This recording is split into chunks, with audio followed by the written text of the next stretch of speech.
పంచాయతీలో పచ్చగుండాలని కేసీఆర్ సర్కారు ఓ tractor, trolley, చెత్తేసే rickshaw పనిచేసే కార్మికులు వాళ్ళకు జీతాలిచ్చి పల్లె పల్లెను పట్టుకొమ్మలు తీరుగా చూసుకున్నాడు.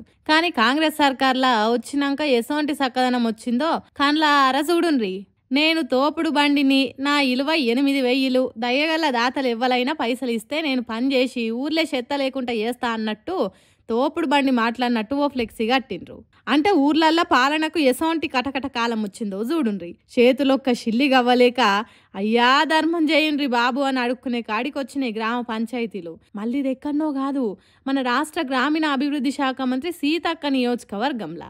అవును, వెంకటాపురం అనే పెద్ద గ్రామ పంచాయతీ స్థితి గీ తిరిగి ఏడ్చేటట్టు చేసిండ్రు. ఎంత గ్రేట్గా ఉన్నదో చూడుండ్రి తోపుడు బండి ఫ్లెక్సీ ముచ్చట.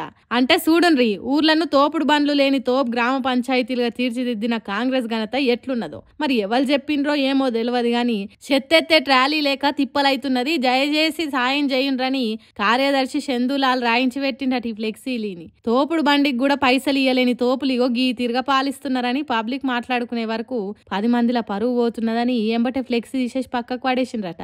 అందుకే గొప్పగా బతికిన కాలం నుంచి షిప్ప పట్టుకొని అడుక్కునే కాలానికి తీసుకొచ్చిండ్రు. గ్రేట్ లీడర్లు అని చెప్పుకుంటున్నారట పబ్లిక్ కూడా.